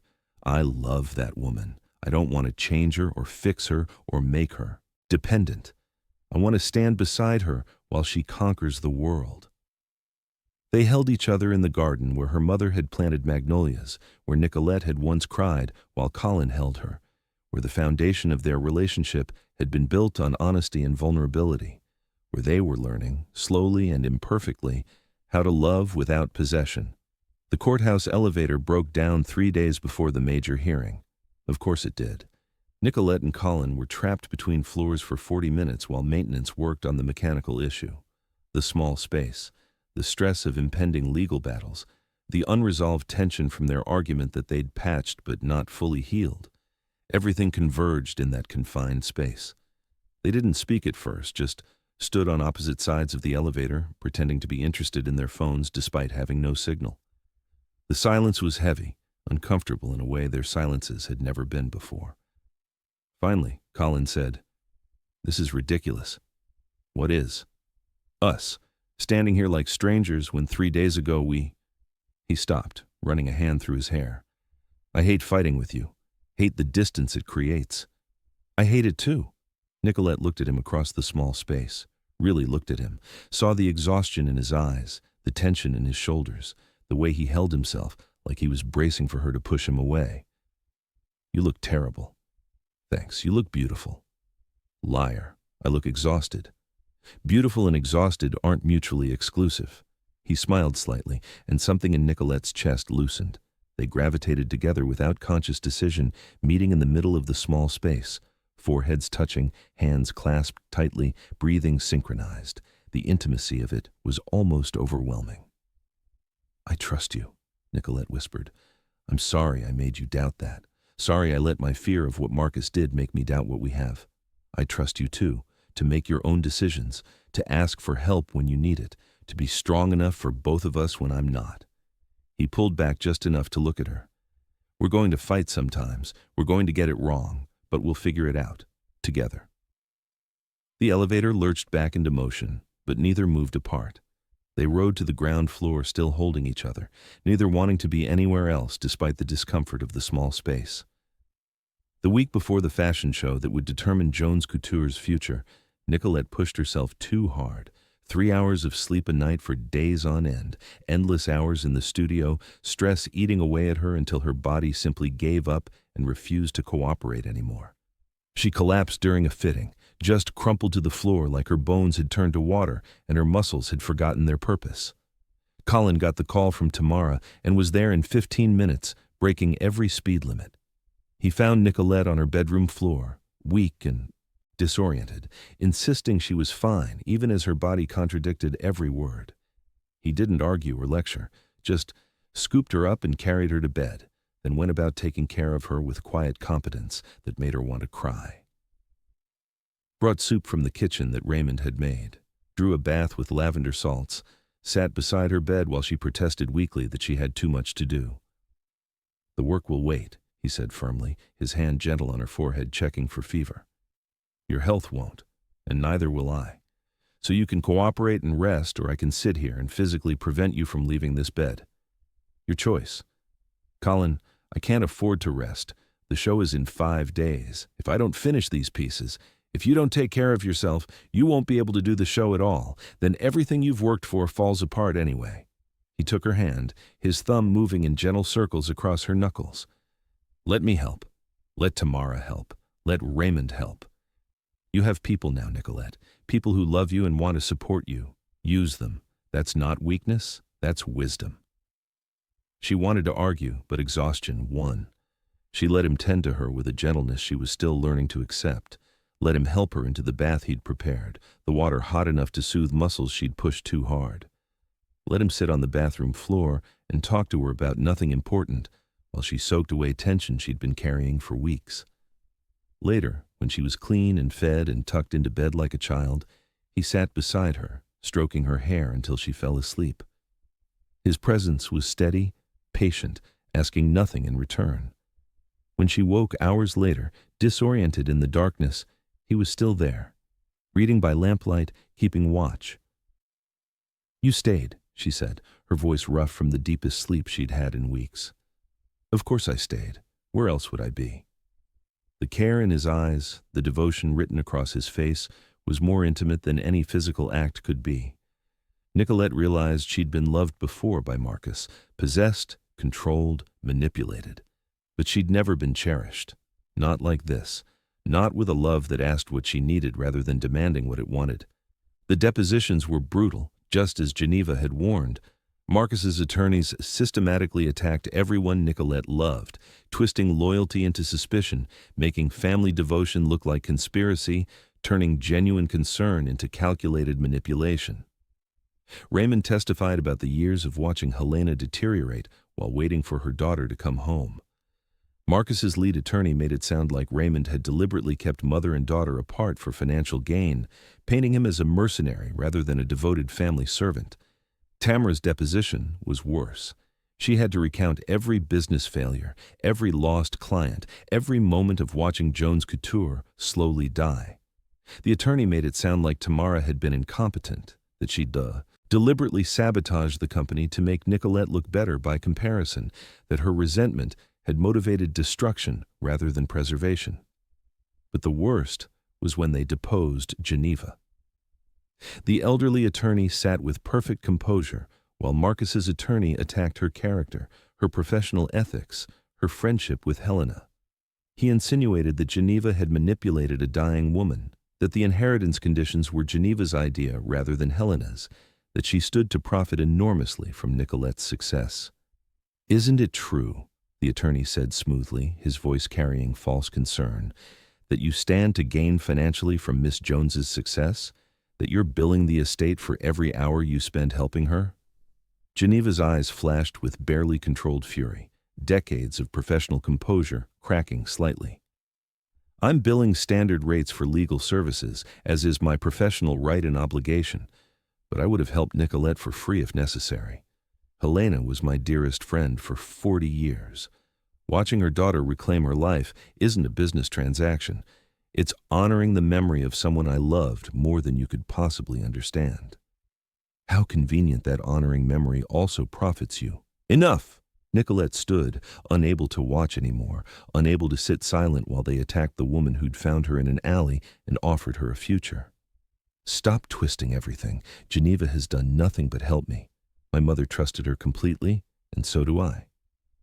The attorney smiled, and Nicolette realized too late that she'd given him exactly what he wanted. Miss Jones, outbursts like that only demonstrate the emotional instability we've been documenting. Perhaps you're not as recovered as you claim. Colin stood as well, his voice cutting through the attorney's condescension like a blade. Document this, then. You're a bully using legal procedure to torment people who've already suffered enough. Everyone in this room knows it, and having it on record won't change the fact that your client is an abuser who's being held accountable for the first time in his privileged life. The deposition ended in chaos. Geneva had to physically escort Nicolette from the room before she said something that would damage their case irreparably. Outside in the courthouse hallway, Nicolette fell apart. Not with quiet tears of grief, but with shaking rage of someone who'd been pushed too far for too long and finally reached her breaking point. Colin wrapped her in his arms, absorbing her fury, her fear, her exhaustion, like he could take it into himself and spare her the burden. I can't do this, she gasped against his chest. I can't watch them destroy everyone I love. Can't listen to them make everything twisted and ugly when it was beautiful and pure. Yes, you can, because you're stronger than you know, stronger than they'll ever understand, and you're not doing it alone. But that night, alone in her mother's study, doubt crept in with the darkness. What if she wasn't strong enough? What if Marcus won? What if everything her mother had planned, everything they'd all sacrificed, was for nothing? The call came at 3 a.m, shattering the fragile sleep Nicolette had finally found. Alicia Foster, Marcus's girlfriend, was in the hospital. She'd been pushed down a flight of stairs. She was in labor 10 weeks early. The baby might not survive, and she was asking for Nicolette. Colin drove through empty streets, Nicolette sitting rigid in the passenger seat, numb with shock and a complicated tangle of emotions she couldn't begin to process. This woman had replaced her in Marcus's bed, had believed his lies about Nicolette being crazy and vindictive, had stood by while he sued for money that wasn't his, and now she was alone and terrified and asking for the one person who might understand. At the hospital, they found Alicia in a private room, hooked to monitors that beeped with mechanical precision. Her face was swollen from crying and pain. Bruises darkened her arms where she'd tried to catch herself during the fall. "You came," Alicia whispered when she saw Nicolette, disbelief and relief mixed in her voice. "I genuinely didn't think you would, not after everything." "Of course I came." Nicolette sat beside the bed, taking Alicia's hand, despite having every reason to hate this woman. "Are you okay? Is the baby? They think she'll be okay, but Alicia's voice broke, tears spilling fresh. "I told him the fashion show was beautiful, that you were talented and strong, and everything he said you weren't. We were arguing about it, about you, and he just pushed me down the stairs like I was nothing, like I didn't matter, like the baby didn't matter." Nicolette felt rage so pure it nearly choked her. "Tell me everything, from the beginning." The story that emerged was horrifyingly familiar. The isolation that started slowly, so subtle Alicia hadn't noticed until she was completely cut off from friends and family. The criticism disguised as concern, the constant corrections of her appearance, her words, her thoughts, the financial control, her accounts monitored obsessively, her purchases questioned aggressively. The escalating violence that started with objects thrown near her and progressed to hands around her throat. "He said you were crazy," Alicia said, her voice small and ashamed, "that you made everything up to steal from him. I believed him because I loved him, and you believe people you love. But watching you tonight at the show, seeing what you've built from nothing, seeing how people look at you with respect instead of fear, I realized he'd been lying. About you. About everything. And if he lied about you, he was lying to me about who he really was." When Alicia's baby was born, miraculously healthy despite the trauma and early arrival, Nicolette stood at the nursery window watching the tiny life that had entered the world through such violence. Colin stood beside her, his presence quiet and steady. You didn't have to help her. Yes, I did. If I'd turned my back, if I'd let her suffer alone because she was naive enough to believe Marcus's lies, I'd become exactly what he tried to make me. Small, cruel, vindictive. My mother didn't raise me to be that person. Your mother raised someone extraordinary. Nicolette looked at him, really looked at him, and realized something terrifying and exhilarating simultaneously. This man had become essential to her survival, not in the suffocating way Marcus had been, but in a healthy, life-giving way that made her stronger rather than weaker. He'd become her partner, her ally, her home, and that terrified her because losing him would destroy her in ways Marcus never could. What if I lose you? The question escaped before she could stop it, raw and vulnerable. What if Marcus comes after you the way he's come after everyone else? What if loving me destroys your life the way it's destroyed everything else I've touched? Colin turned her to face him, hands gentle on her shoulders. First, loving you hasn't destroyed anything. It's given me purpose I'd lost, reminded me who I wanted to be. Second, Marcus doesn't get to dictate who I love or how I live. He's stolen enough. He doesn't get you, and he doesn't get us. And third, he cupped her face, forcing her to meet his eyes. I'm not going anywhere. You're stuck with me, Nicolette Jones. For better or worse, through legal battles and fashion shows and whatever else comes, you're stuck with me. Promise? Promise! They found an empty consultation room, needing privacy and each other with an urgency born of fear and relief. The kiss that followed was desperate, clinging, a reminder that they were both still here, still fighting, still alive, despite Marcus's best efforts to destroy them. Colin lifted her onto the desk, standing between her legs, holding her like she was something precious and breakable and infinitely strong all at once. They made love with an urgency that had nothing to do with desire and everything to do with survival, a claiming, a promise, a lifeline thrown across dark water. It wasn't pretty or poetic or romantic. It was necessary, raw and real, and exactly what they both needed. Afterward, pressed against the wall, breathing hard, hearts racing in synchrony, Nicolette whispered, I'm terrified of losing you.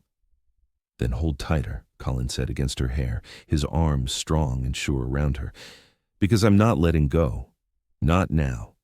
Not ever. The fallout from Alicia's testimony was immediate and explosive. She gave a detailed statement to police, showed bruises that matched her account of being pushed, provided text messages where Marcus had threatened her if she ever tried to leave. Security footage from Marcus's building showed him leaving shortly after the time Alicia fell, then returning hours later with scratches on his face that she'd left while trying to defend herself. But the Carver family had resources and connections that money and power had built over generations. Marcus's father, despite his recent stroke, still wielded influence through proxies. His mother, Catherine Carver, controlled significant family wealth and sat on boards that mattered. His sister, Victoria Carver, had media influence through her public relations firm. They circled the wagons with practiced efficiency. Catherine released a statement through her attorney, each word carefully chosen to sound reasonable, while implying Alicia and Nicolette were liars. These allegations against my son are the desperate actions of opportunistic women seeking financial gain. Marcus has always been generous to a fault, and that generosity is now being weaponized against him by women who see dollar signs. Victoria went further, using her platform to shape the narrative. We're seeing a coordinated attack by women who want to destroy a successful man. My brother has his flaws, as we all do, but he's not the monster being portrayed. This is about money and revenge, nothing more. It's tragic that false accusations have become so common that real victims aren't believed. The media narrative shifted with dizzying speed. Suddenly, Nicolette wasn't a survivor rebuilding her life. She was a gold digger who'd manipulated her dying mother. Alicia wasn't a victim escaping abuse. She was a scorned mistress seeking attention and money. The Carvers' wealth bought think pieces about false accusations, opinion columns questioning the convenient timing of Alicia's claims, social media campaigns painting Marcus as the real victim of vindictive women. Jones Couture's revival stalled. Buyers who'd been interested suddenly went silent, calls unreturned.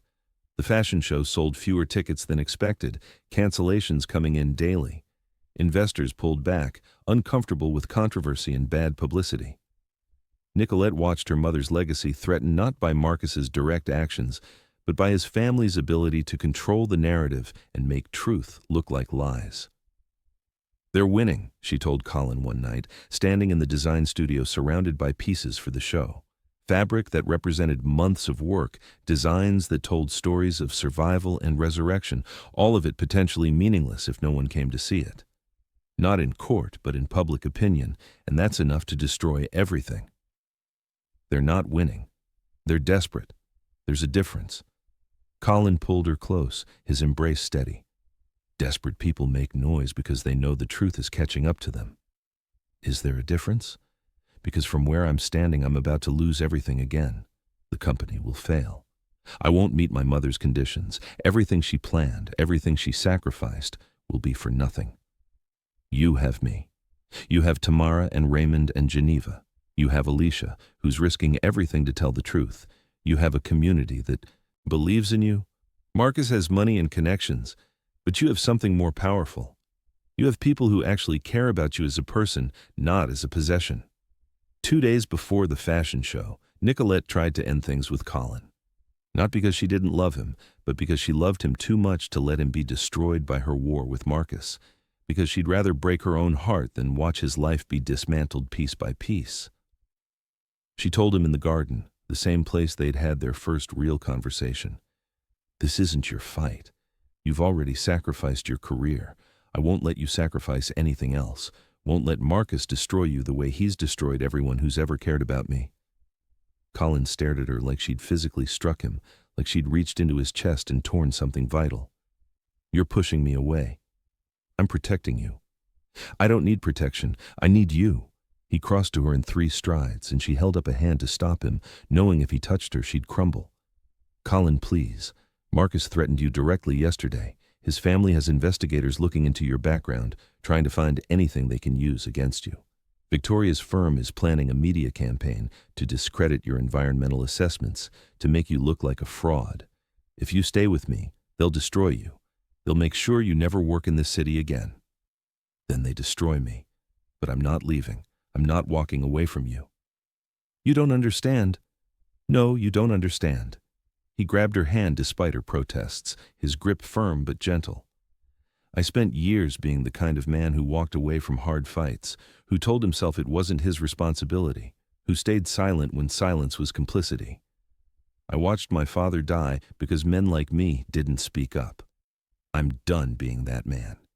You made me want to be better. You made me remember who I wanted to be. So no, I'm not walking away. Not from you. Not from this fight. Not ever." The conviction in his voice, the absolute certainty, crumbled her resistance like walls made of sand against a tide. She'd been trying to be noble, to save him from herself, but maybe love wasn't about protecting each other from pain. Maybe it was about facing pain together and trusting that together you were strong enough to survive it. She pulled him close, and the kiss that followed demolished her last walls of resistance. His hands tangled in her hair with desperate urgency. Her fingers dug into his shoulders, holding on like he was the only solid thing in a world that wouldn't stop tilting. They kissed like they were drowning and each other was air. "I love you," she said against his mouth, the words torn from somewhere deep and true. "I love you and I'm terrified and I can't lose you. You won't. I promise. You won't." Chapter 4. The community center groundbreaking ceremony was packed with press, dignitaries, and neighborhood residents who'd fought for years to preserve their homes. Nicolette stood at the podium in one of her mother's vintage suits, explaining her vision for the center. A place where women could find job training, legal services, childcare, safety, a place where survival could transform into thriving. Colin stood to the side with other consultants and city officials, watching her speak with obvious pride that he made no effort to hide. Every time their eyes met across the crowd, electricity arced between them. But they had to maintain professional distance, no touching beyond what was appropriate, no obvious intimacy, just stolen glances that said everything words couldn't. During the photo opportunities, Colin ended up beside her for the ceremonial groundbreaking with the golden shovel that someone had procured for the occasion. His hand settled at the small of her back, professional and appropriate, sending fire through her entire body despite the innocent contact. "You're killing me," she whispered under her breath, smiling for cameras that flashed like lightning. "Good," he whispered back, his breath warm against her ear, "because I'm dying to get you alone." The press conference afterward felt endless. Nicolette answered questions about the center, about Jones Couture, carefully deflecting questions about Marcus and the lawsuit with responses Geneva had helped her prepare.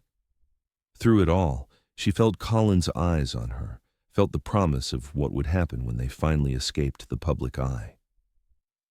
When they finally got to Colin's car, he drove to a secluded overlook above the city and pulled her into his lap, kissing her with all the restraint they'd been forced to maintain for hours. "Tonight," he said between kisses, his hands framing her face. "After the show tomorrow, when all of this is over, we're taking a week off. Just you and me. Somewhere nobody knows us. Somewhere we can just be. Promise? Promise." But promises, Nicolette was learning, were fragile things, especially when Marcus was involved. The night before the fashion show, disaster struck with the precision of something planned rather than random. Someone broke into the estate through a basement window that had been deliberately left unlocked from the inside. Security footage showed a figure in black, face obscured by a ski mask, entering the design studio with systematic purpose. They destroyed half the collection, dresses shredded with scissors or knives, fabrics slashed beyond repair, embellishments torn off and scattered like confetti. Years of work, Nicolette's work and her mother's legacy woven together, torn apart with methodical cruelty that spoke of personal hatred rather than simple theft. Nicolette stood in the studio surrounded by destruction and felt her last reserves of strength crumble like paper in flames. "I can't do this. The show is in 18 hours. Half the collection is destroyed. We have nothing. It's over." "Then we'll use what we have," Tamara said, her voice fierce with determination that refused to accept defeat. "We'll create something from the pieces. We'll show strength through survival. We'll make destruction part of the story." "How? There's not enough time. We'd need an army. Then we'll build an army."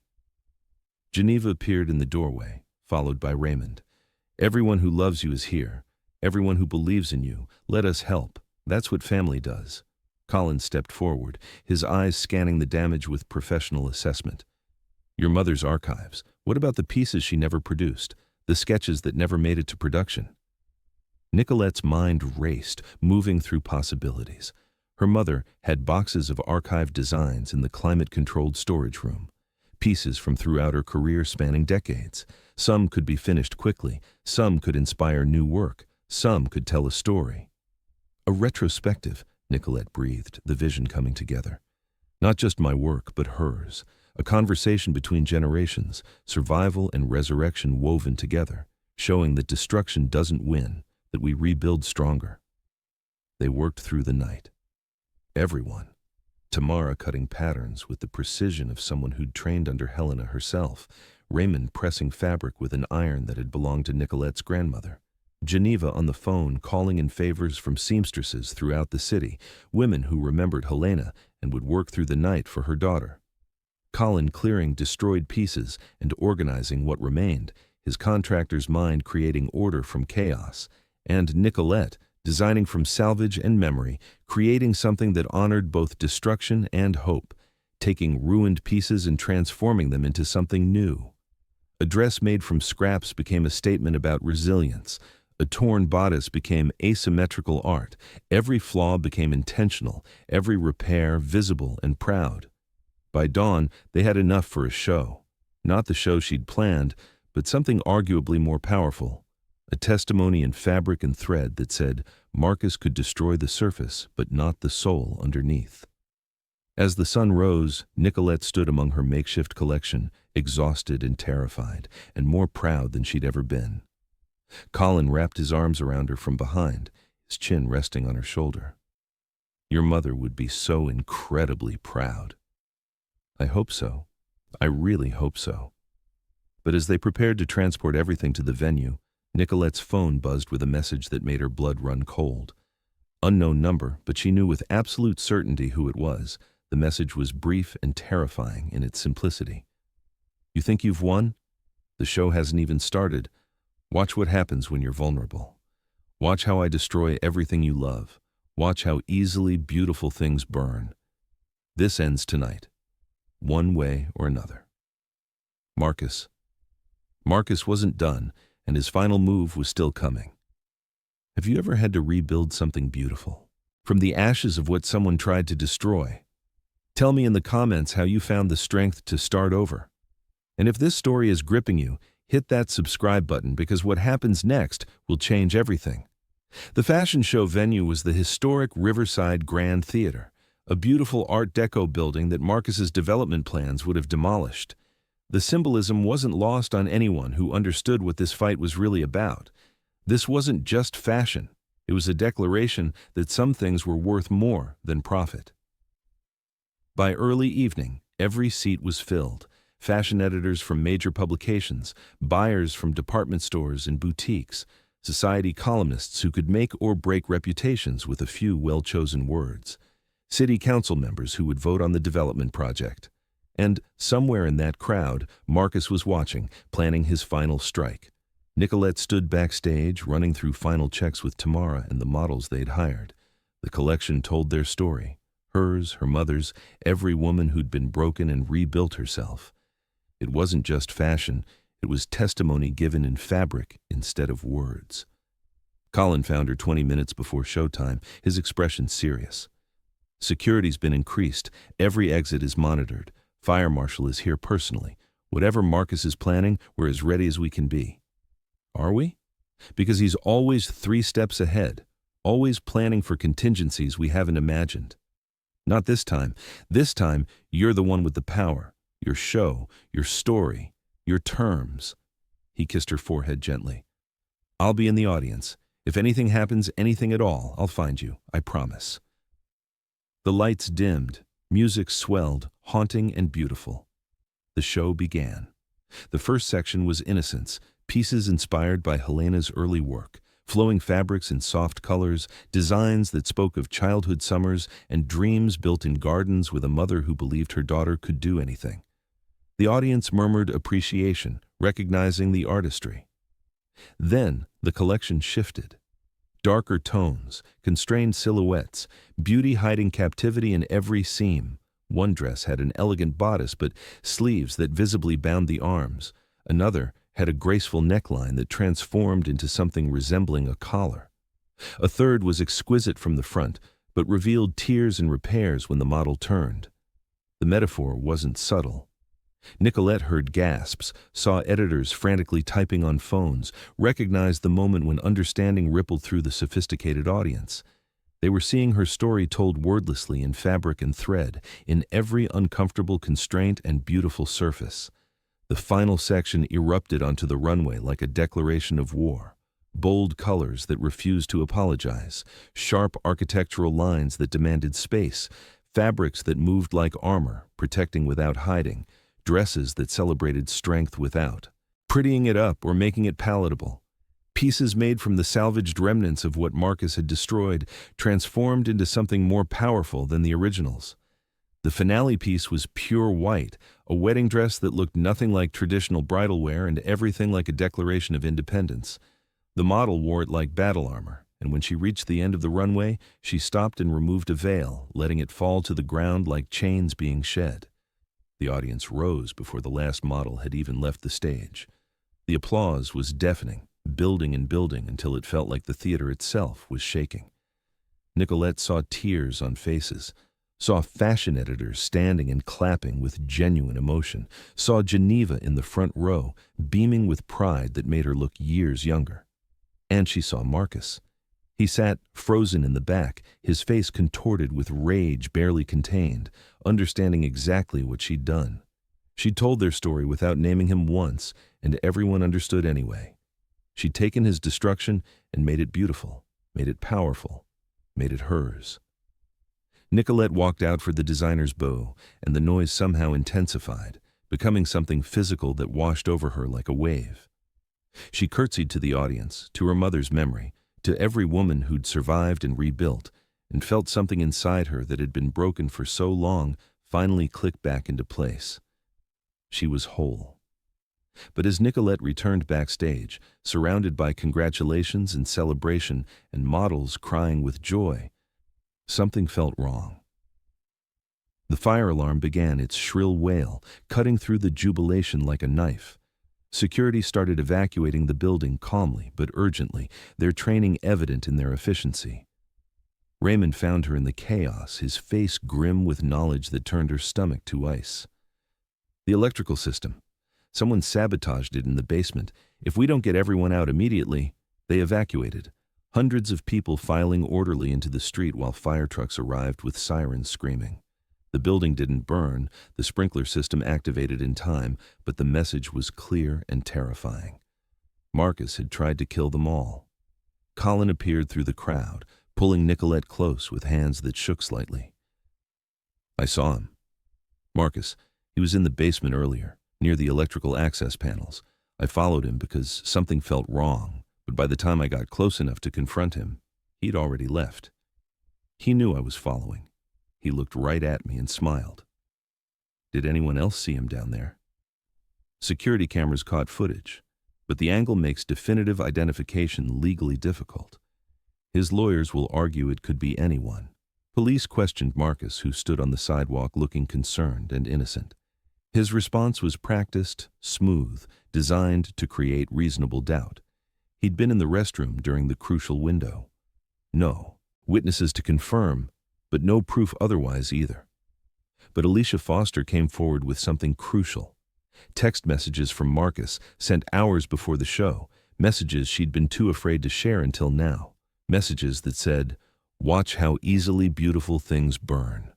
Watch how quickly everything turns to ash. This is what happens when you defy me." Combined with Colin's testimony and security footage showing someone matching Marcus's height and build near the electrical panels, it was enough for an emergency restraining order. But Marcus disappeared before police could serve it. For 3 days, nobody knew where he was. Nicolette stayed at the estate, surrounded by increased security that made her feel like a prisoner in her own home, waiting for the other shoe to drop, waiting for Marcus to make his final move. The fashion show, despite the sabotage, or perhaps because of it, was being called genius by critics. Orders poured in faster than Tamara could process them. Major buyers wanted entire collections. Department stores competed for exclusive rights. Jones Couture had returned to relevance dramatically, powerfully, undeniably. But Nicolette couldn't celebrate. Not while Marcus was out there somewhere, armed and unhinged, planning something that would make everything else look restrained. Geneva, Tamara, Colin, and Raymond held a strategy session in Helena's study, trying to anticipate Marcus's next move. "The lawsuit will be dismissed now," Geneva said, reviewing documents spread across the desk. The sabotage, the threats, Alicia's testimony, the text messages. It's over from a legal standpoint. You've won. Have I? Because winning feels like waiting for him to hurt someone I love. Feels like watching everyone I care about become targets. Nicolette looked at each of them, these people who'd stood by her. He's desperate now, and desperate people don't stop. They escalate. Which is why police have a manhunt active, Geneva assured her. Every resource is being used to find him. He's smart enough to stay hidden, rich enough to go anywhere. Colin's voice was tight with frustration, and angry enough to do something catastrophic when he resurfaces. That night, unable to sleep, unable to think about anything except Marcus planning revenge, Nicolette worked in the design studio. She was sketching the next collection, pieces inspired by community and solidarity. Dresses that represented women supporting women, strength found in connection rather than isolation. She heard footsteps behind her and turned, expecting Colin or Raymond checking on her. It was Desmond Carver, Marcus's younger brother. Nicolette's hand went to the phone in her pocket, ready to call security, ready to run if necessary. "Please," Desmond said, hands raised in surrender. "I'm not here to hurt you. I'm here to help. Marcus is planning something for tomorrow, something terrible, something that will hurt people, and I can't stay silent anymore." Desmond's Information was devastating and detailed. Marcus had acquired weapons from contacts who didn't ask questions, had made threats about ending everything if he couldn't have what he wanted, had fixated on the idea that if he destroyed Nicolette completely, publicly, and dramatically, his family would welcome him back and his reputation would be restored through sympathy. "He's not rational anymore," Desmond said quietly, shame evident in every word. "He's spiraling, consumed by rage and the need for revenge. And I've spent my whole life watching my father and brother destroy people while pretending I was different because I didn't actively participate. But silence is participation. Inaction is choice. So I'm here. I'm telling you everything, and I'll testify to all of it if you need me to." Geneva called police immediately while Desmond gave his statement. They took it seriously, issued warrants, began a manhunt with renewed urgency and focus. Colin refused to leave Nicolette's side, positioning himself between her and any potential threat. "I'm not letting him near you. He's not coming for me directly. He's too smart for that." Nicolette's mind worked through possibilities, trying to think like Marcus, trying to anticipate his twisted logic.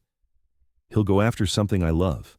The community center construction site, Jones Couture offices, somewhere symbolic, somewhere that will hurt me without giving him direct legal culpability." She was right. At dawn, police found Marcus at the community center site. He'd been there all night, setting up what the bomb squad later identified as incendiary devices that would have destroyed the entire structure. Devices that would have killed anyone nearby when construction workers arrived for the morning shift. The standoff lasted hours. Negotiators tried reasoning with him, tried finding common ground, tried every technique they'd been trained to use. Marcus ranted about betrayal, about everything being taken from him, about how Nicolette had poisoned everyone against him. His voice carried across the cordoned-off area, raw with fury, and something that might have been genuine delusion. "She did this!" His voice was hoarse from shouting. "She turned my family against me. She ruined my reputation. She took everything I built. All I ever did was love her, and she destroyed me." From behind the police barricade, Nicolette watched the man she'd once loved completely unravel. And she felt nothing. No triumph, no vindication, no satisfaction. Just profound sadness that someone could be so broken and refuse all help, that someone could cause so much harm and still see himself as the victim. "Marcus," she called out, Geneva trying to stop her, but Nicolette pulling away. "Marcus, I didn't take anything from you. You destroyed everything yourself. Every choice, every cruelty, every lie, those were yours, not mine, yours. You were supposed to love me. You were supposed to stay. You were supposed to... I was supposed to survive, and I did. Despite everything you did to prevent it, I survived. And now I'm building something beautiful from the ashes you created. You can't touch that. You can't destroy that, because it was never about you. It was always about me finding my way back to myself." Police moved in during the distraction her words created. Marcus was taken into custody, screaming threats and accusations until he could no longer be heard, until distance and closed car doors muffled his rage into silence. In the aftermath, Nicolette stood with Colin in the space where her mother's community center would rise. Neither spoke for a long time, both processing what had almost happened, what had been prevented. "It's really over," Colin finally said, the words somewhere between statement and question. "Is it? Or does this just keep happening? Different men, same patterns, endless cycles of abuse and women fighting to survive? Then we break the cycle. We build the center. We help the next woman before she loses herself completely. We turn your survival into someone else's salvation." He pulled her close, his embrace steady and sure. "We make sure what you went through means something." Nicolette looked at him. This man who'd risked everything to stand with her, who'd loved her without trying to possess her, who'd shown her what partnership actually meant, who'd proven that not all men were Marcus, that love didn't have to hurt, that strength could exist alongside vulnerability. "I designed something for you," she said quietly, pulling a folded paper from her pocket. She unfolded a sketch, a suit with strong architectural lines, designed for a man who built rather than destroyed. It incorporated elements from sustainable design, fabric made from recycled materials, colors that spoke of earth and growth, and futures worth building. I designed this for you, for the man who risked everything to stand with me, for the person who helped me remember I was worth standing beside. Colin studied the drawing, emotion clear on his face, in the way his jaw tightened and his eyes grew bright. It's perfect. You're perfect for me, right now, exactly as you are. I love you, he said, his voice rough with feeling. Not because you needed saving, but because you saved yourself and let me stand beside you while you did it. Because you're the strongest person I've ever met and you make me want to be better. I love you too, and I'm finally ready to believe I deserve this, deserve you, deserve happiness that doesn't come with conditions or costs. They came together in the early morning light, the construction site quiet around them, the future waiting to be built. The kiss was tender and full of promise, not an ending but a beginning. Not the conclusion of her story, but the start of a new chapter written in her own hand. The trial moved quickly once Marcus was in custody and psychiatric evaluations were complete. The evidence was overwhelming and damning. Alicia's testimony about systematic domestic violence, documented with medical records and photographs. Desmond's statements about family corruption, backed by financial records and communications. Colin's documentation of falsified environmental reports and bribery, security footage of sabotage attempts at both the fashion show and construction site, the weapons and incendiary devices found at the community center, Marcus's own recorded rants during the standoff, broadcast on news channels and preserved forever. Marcus's attorneys tried every strategy in their considerable playbook. Temporary insanity brought on by stress, extreme emotional distress caused by Nicolette's alleged manipulation. They even attempted to claim Nicolette had deliberately provoked him, had systematically destroyed his life and reputation until he snapped.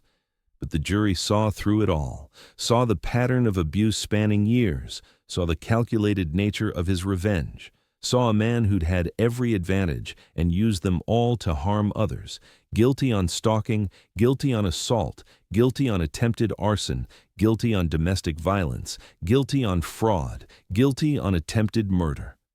The verdicts kept coming, each one another nail in the coffin of Marcus's freedom.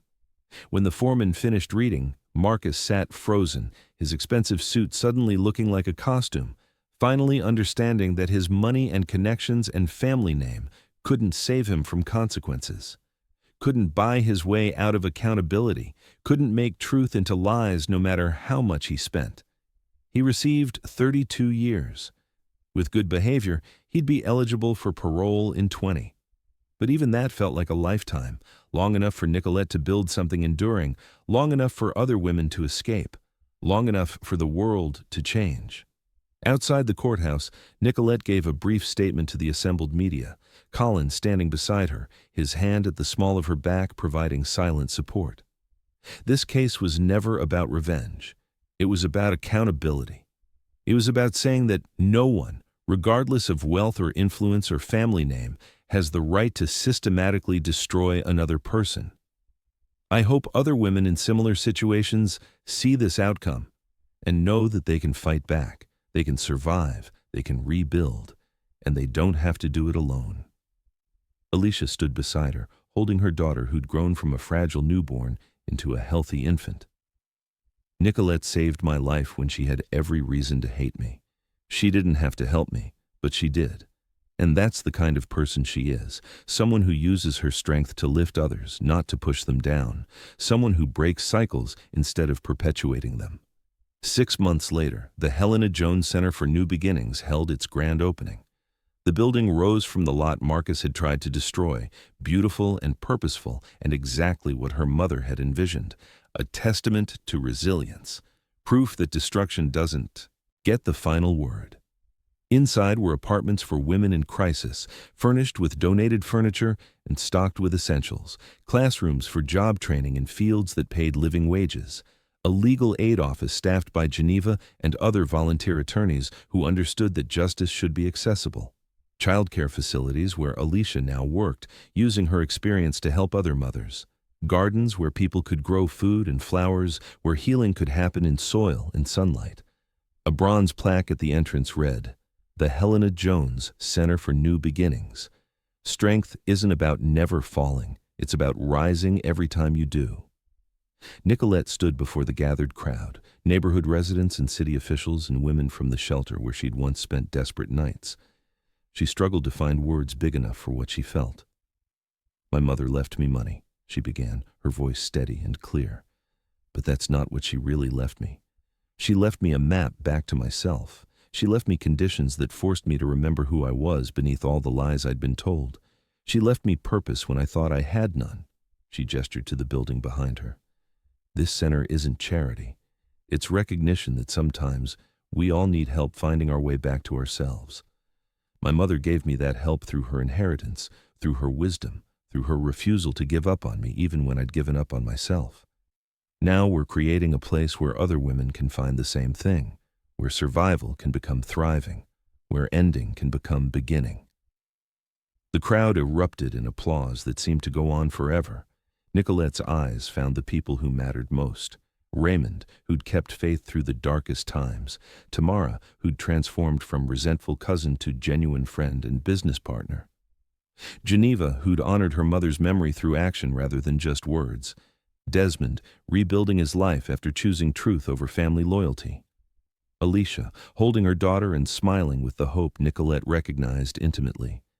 And Colin, always Colin, standing at the edge of the crowd, pride evident on every line of his face, the man who'd shown her that love could heal rather than harm. That evening, after everyone had left and the center sat quiet under stars, Nicolette and Colin stood in the main hall, imagining all the lives that would be changed there. "Your mother would be so proud of everything you've built," Colin said, his arm around her waist. "I hope so. I spent so long disappointing her, failing her, choosing wrong. I hope this makes up for some of it. You never disappointed her. You survived an impossible situation. That's all she ever wanted." He turned her to face him, his eyes serious. "Marry me." The question hung between them, simple and profound and terrifying and exactly right. "Colin, I know it's fast. I know you just got out of a nightmare marriage. I know you have every reason to never want to do this. Again, to never trust anyone with that level of commitment." His hands framed her face, thumbs brushing her cheekbones. "But I also know that what we have is real. It's built on honesty and partnership and mutual respect, built on seeing each other clearly and choosing each other anyway.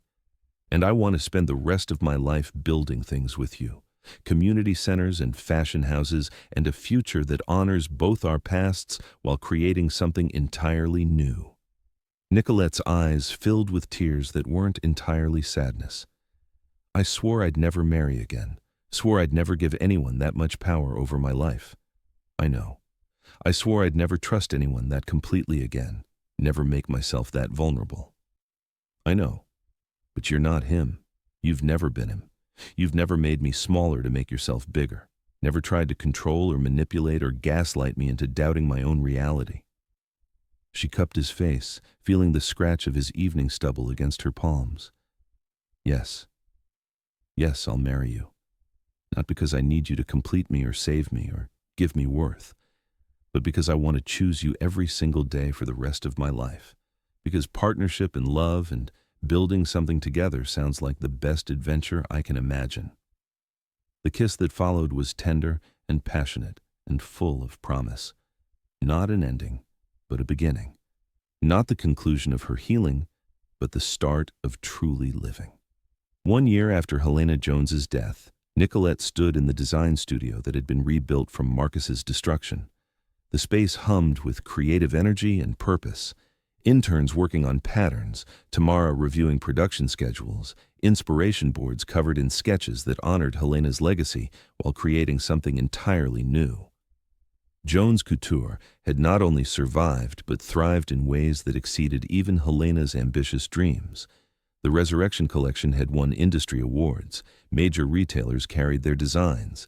But more importantly, the company had become known for ethical production, sustainable practices, and a commitment to hiring women in transition from difficult circumstances, fashion with purpose, beauty with meaning. Nicolette picked up a photograph of her mother, taken in this same studio decades earlier. Helena's smile was radiant, her hands covered in chalk dust from pattern work, her eyes full of dreams for her daughter. "I did it, Mama," Nicolette whispered to the photograph, to the memory, to the love that survived even death. "I met your conditions. I saved the company. I stopped the development. I built something meaningful that will help women long after I'm gone. But more than that, I found myself again. The daughter you always believed I could be. The woman I was always meant to become." Colin appeared in the doorway, and Nicolette's heart still did that little flip it had been doing since that first elevator ride. He wore the suit she'd designed for him, the one that represented building rather than destroying, creating rather than consuming. It fit him perfectly, as if she'd designed it for his soul rather than just his body. "Ready?" he asked, offering his hand. "Ready." They had a wedding to attend, their own. Small and intimate, in the garden where Helena had planted magnolias, where Nicolette had cried and healed and learned to trust again, where love had been rebuilt from the foundation up, honest and strong and true. As they left the studio, Nicolette took one last look at her mother's photograph, at the woman who'd loved her enough to let her fall and wise enough to prepare everything for her rising. "Thank you for never giving up on me. Thank you for loving me enough to let me learn the hard way. Thank you for showing me that the greatest inheritance isn't money or property or things. It's the strength to rise after falling, the courage to try again after failing, the wisdom to know that our worth comes from within, not from what others say about us or do to us." The photograph offered no answer, but in the afternoon light streaming through windows, Nicolette felt her mother's presence like a blessing, like approval, like love that transcended death and distance and all the mistakes that had come between them. She was whole, she was healed, she was home, and she was ready to build a future worth living, with a man who saw her clearly and loved what he saw, surrounded by people who'd proven that family was about choice and loyalty rather than just blood. The war was over. Marcus was in prison. The inheritance conditions were met. Now came the best part. The part Helena had always wanted for her daughter. Living. Really, truly living in the freedom she'd fought so hard to reclaim. Have you ever received an unexpected inheritance, not of money, but of wisdom, strength, or purpose from someone who believed in you when you couldn't believe in yourself? Share your story in the comments. Tell me where you're watching from. And if this story touched your heart, hit that subscribe button and share it with someone who needs to hear that survival is possible, that rebuilding is possible, that love, real and healthy and healing love, is possible. Tomorrow brings a new story of resilience and transformation. Until then, remember, you are worth fighting for. You are worth rebuilding for. You are worth loving, especially by yourself. Your inheritance isn't what others give you. It's what you discover within yourself when you finally have the courage to rise. This is Dear Love Diaries, and I'll see you in the next story.